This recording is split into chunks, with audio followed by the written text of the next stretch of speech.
Please welcome, all the way from Sydney, Australia, Josh Niland. Woo! Thank you, guys. All right. This isn't stressful at all. All right. So first of all, I wanted to say 8 years ago was when my wife Julie and I first opened St. Peter. And I think there was 6 months prior to opening where we had a business partner involved, and we were basically scouting out different venues to put the restaurant into. And I think the reason why we had a business partner at that time was because we wanted a parachute to pull. We wanted the comfort that somebody else was on our team and somebody was going to be there for not only the financial support, but just to chew their ear on in terms of business. And we got to the night before signing the lease on the particular space that we found where St. Peter now is. And we sent an email, I think at 12:02 in the evening saying, I'm really sorry, we're going to do this ourselves. Minutes later, we get an email back saying, no problem, here's all the details. Good luck with it all. And so in that moment, then we realized that we were now financially responsible. And I say we, but really kind of my name on the bottom of the lease. And we were the ones that were going to have to make it work. When opening the restaurant, after the build, we got to the point where we started purchasing food. We received the first batch of fish. We received our first invoice for fish. And this was prior to any fruit and vegetables, any dairy and eggs and all those things. And we get the invoice and it says $4,500. And this was for just fish and the first bill. And I'm like, oh my goodness. So where do we go from here? I hope we're busy. I hope we sell it all. But I mean, you go back to your training, right? And what it says in college, at least in Sydney, where I got trained, 45-50% of a fish, majoritively, is deemed as waste, otherwise known as maybe the bones that you could make fish stock out of. Maybe you'll use the head and the collars of the fish to perhaps grill, but usually if it doesn't sell on the menu, it'll be something that ends up as family meal, and the chefs are spoiled. That's kind of usually what we've done with the secondary cuts of a fish. And I knew this, but then it's hard to position yourself in your own restaurant early on, building out all of these different things that you can do with a fish. The priority opening was, I hope we're full, and I'm going to do this with as little amount of cooks as I can because we can't afford much else than that. So it was myself and 2 others that set about getting this restaurant going. And the wonderful thing was we were busy, and the media said wonderful things about the work we were doing because we were just cooking a diverse array of fish species that I suppose aren't commonly seen in every single restaurant in Sydney at the time. And it was really lovely to just have a spot where you could just show people really simple fish dishes. And I think the romance of that started to rub off about 6 months in, especially for me, because, you know, as we all know in this room, you work incredibly hard and you do whatever you need to do. And counted with, I suppose, 2 children at the time, you know, I wasn't getting a lot of sleep, I wasn't seeing the family enough. And I think, yeah, it was probably 6 to 8 months after opening that I was like, the only way I'm going to fix this is putting more human resources at it. And so we then doubled the kitchen team, doubled the front of house team, and we're like, okay, this is great. I get a night off here, I get a lie-in here, and we're able to keep moving forward. But what happens is that winter hits, and a number of other restaurants in Sydney start to open. And then all of a sudden, you know, you've got a wage cost which is at 48% and a food cost is at 36%, because you're never really going to compromise the quality of the fish or ingredients that you're working with. So the food cost was always going to be a little bit higher. And so for any business, not just food businesses, they're pretty bad numbers. And my accountant called us and said, you know, you've probably got another couple of months where this might work, but otherwise I think, you know, you're going to make some hard decisions now and you're going to have to get rid of some people. And that was difficult to hear because I didn't want to lose anybody. And so the only way forward for me personally was to set about seeking change within the cost of goods. And then that was when we started to think, well, what can we do with the rest of the fish? Because I know so much of it is getting pushed aside for the convenience of labor. So what looks like CSI Vegas under here, and is basically a fish that I broke down yesterday afternoon. As much as I would have loved to have break it all down for you on stage, it was too big a fish to do all in one hit. There you go, Copperfield, that's great. All right, so you can see that, cool. So basically this is a yellowtail kingfish, and it's not too dissimilar from what we were doing in the very beginning, those months after opening. And this is a very dramatized, an obvious dramatized version of what we do. These are many cuts that we do work with at St. Peter, but you wouldn't necessarily see all of this work done like this all in one moment. It's more just to show you the potential. So the first things we started to play with was the eyes of the fish, because I found that the most texturally confrontational part of a fish when it comes to Sydney dining, because nobody's going to comfortably sit down to a bowl of eyes and really go, yum. So what we did was we made chips out of them. So chips being like what you get in a Chinese restaurant, a prawn cracker. So we made these prawn crackers out of fish eyes, and we gave them to everybody in the restaurant for free, just because we thought it'd be a fun little thing. Just, it came out to the restaurant, came to the table, the tapioca that's in it started to crackle, so you're hearing it, you're seeing salt flakes, it all looks yummy. We don't tell you what it is, and then all of a sudden, you bite into it and you just have a salty, crispy bite, basically. And nobody really asked what it was, which, I don't know, was strange to me, that you'd just eat something without knowing. But then at the end of the meal, we'd say, how was your meal? They go, yeah, it was great. And then after that, we go, what did you think of the chip at the beginning? And then they say, yeah, that was delicious. What was that? And we say, it was fish eye. And then everybody would kind of do that. They'd have a little giggle and think it was kind of cool and fun.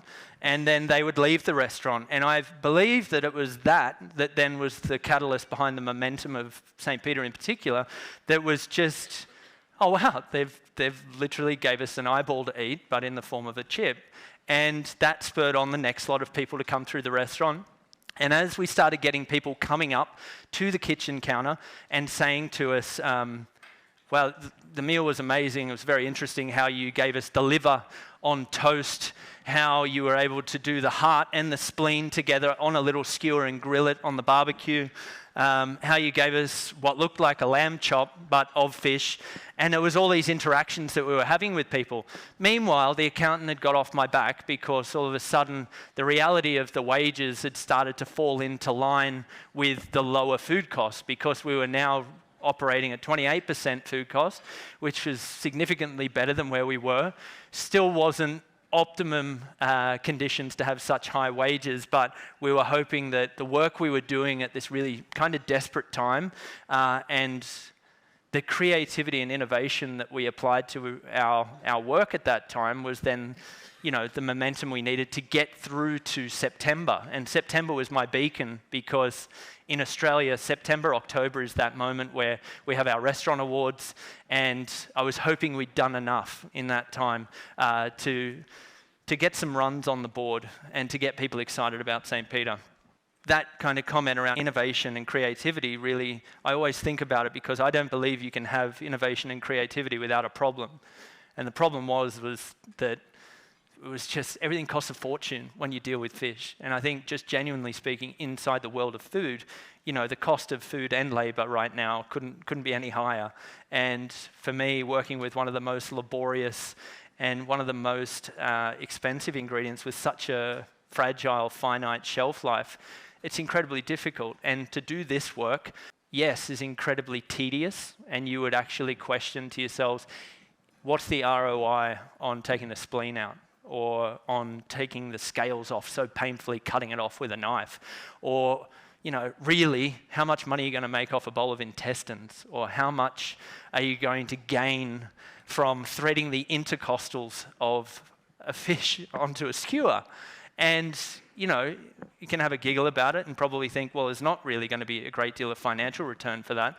But looking at it with a telescopic view moving forward into the future, if you care enough about the microscopic work in front of you, and the team around you are also enrolled to what it is you're doing, you're not just making a dent on, your financial situation as a business, but also you're encouraging and incentivizing a group of people around you to work like this moving forward. Because as much as we've seen documentaries and different, I suppose, programs that have come up, in particular Seaspiracy on Netflix, there is that conversation always getting prompted around we need to stop eating fish altogether. And for me, it's not necessarily stopping to consume fish. I think it's being more intentional with how we work with it. And it's always trying to generate the use of 2 fish from 1 single fish, because on the table here we have a fish that costs $410. And we've managed to get back $380 of that fish. And what got left behind was the gills, because the gills, unfortunately, as beautiful as they look at times, don't really carry any culinary delicious qualities to them, nor does the gallbladder, as we mentioned before, although making 2 different, I don't know, you wouldn't call them recipes, you'd say science experiments more than anything, but we tried to make ricotta cheese out of it, and we broke the gallbladder into milk, hoping that the acidity in there would split the milk and make cheese. We made cheese, but it tasted pretty gross. And then after that, we worked with a cocktail, like a cocktail maker in Sydney, extraordinary guy named Matt Wiley from Rebar, and we tried to make bitters for a lemon lime and bitters. Again, we made it, but it was gross. So we've parked the gallbladder and the gills aside, but to us, I mean, this is, you know, really exciting what we can do. And also, I was speaking to my chef, Joe, who's come over here with us. And Joe's been with us at St. Peter quite some time now, but never really seen me practically break down a fish like this all in one hit. And I think what was most important to communicate about this work is it's about knowing anatomically how to pull it apart, firstly. And this is, you know, I've been working with fish kind of exclusively for the last 15 years. And I've been a cook for 20 years, and I think inside the first 5 years of my training, I used to go to a meat butcher every week. Basically, I would go for a morning for about 6 hours in the morning, and I'd set the butcher cabinet up, and I'd also learn how to break down animals. And I think that obviously puts you in good stead moving forward in terms of how to then go about doing what's on the table here.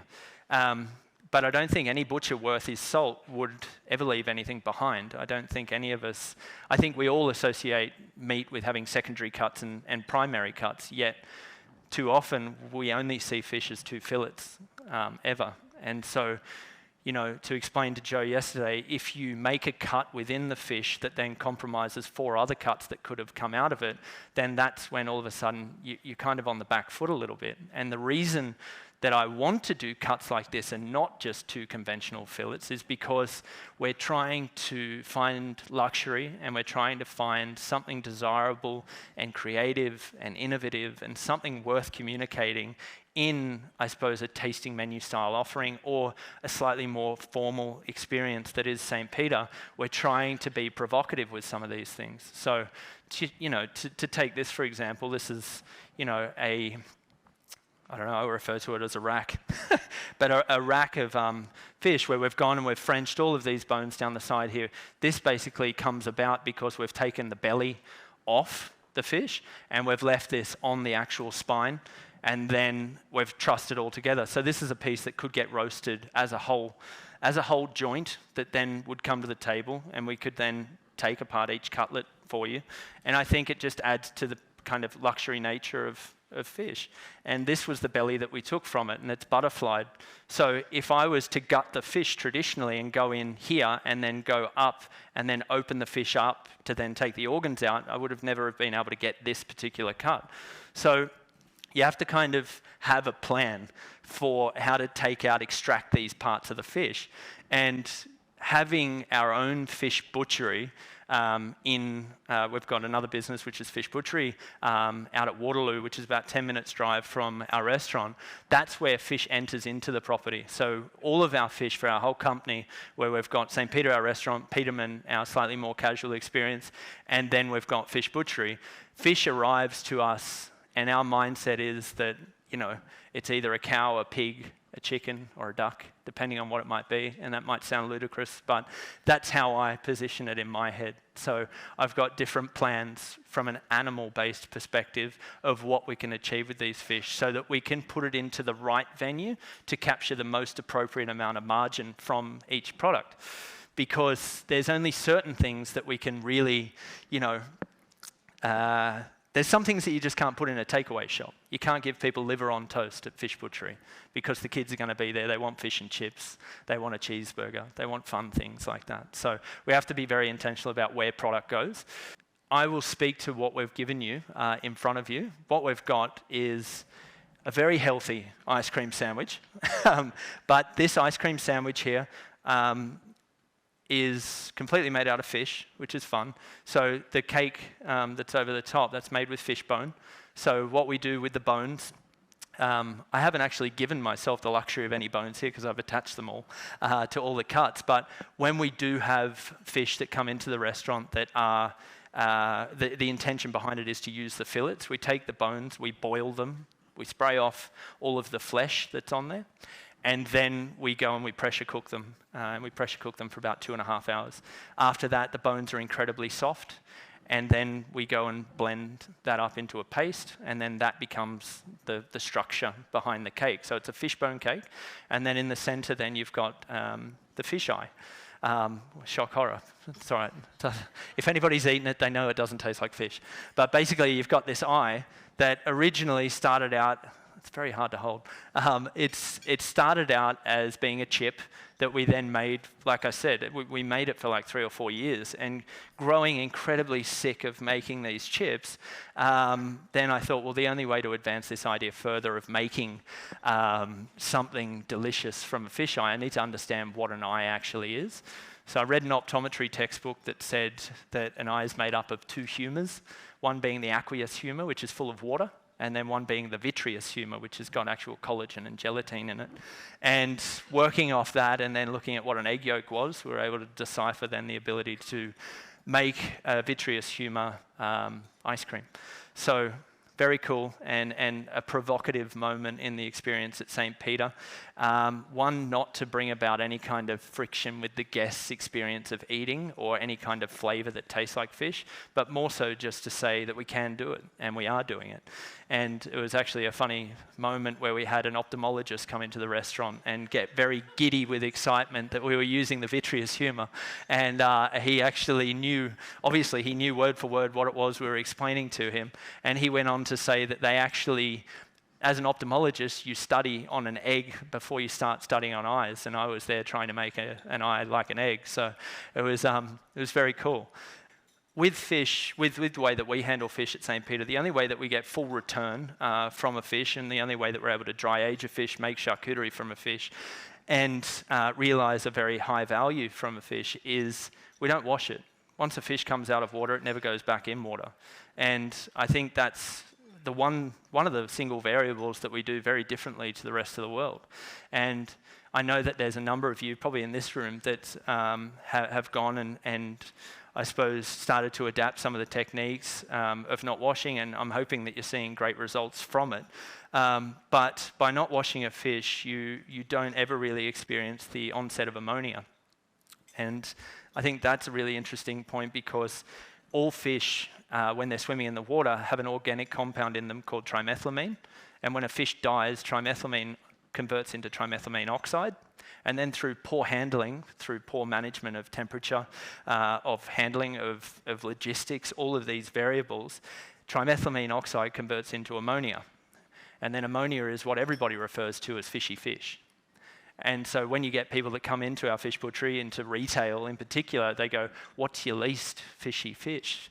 And they're talking about which fish haven't, you rinsed, and which fish has been looked after the most. And I don't think people really have ever really experienced a fish that hasn't been washed. And so we're always thinking of fish as having this 3-day window of opportunity, and fresh is best.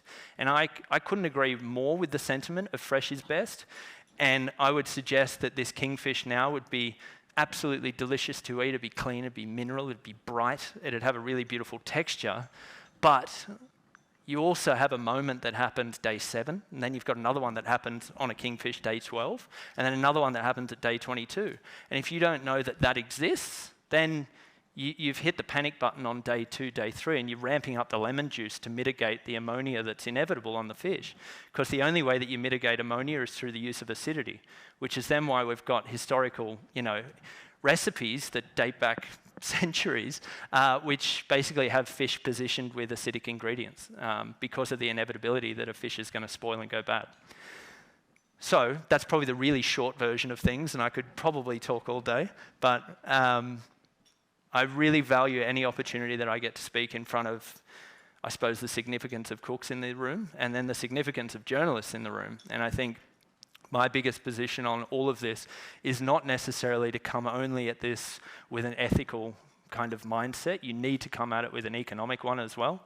So if you're able to marry the ethics and the economics and the transparency of fish, then I think that puts us in a better position. And I think moving into 24 and 25 and the years ahead, if we're able to impart this knowledge onto our younger cooks within the kitchen, then we're going to be looking at a future where not only we get to celebrate the extraordinary tastes that a wild fish has, but as well, we're going to have talented, gifted craftsmen in the kitchen. And that's what we've all grown up being trained by.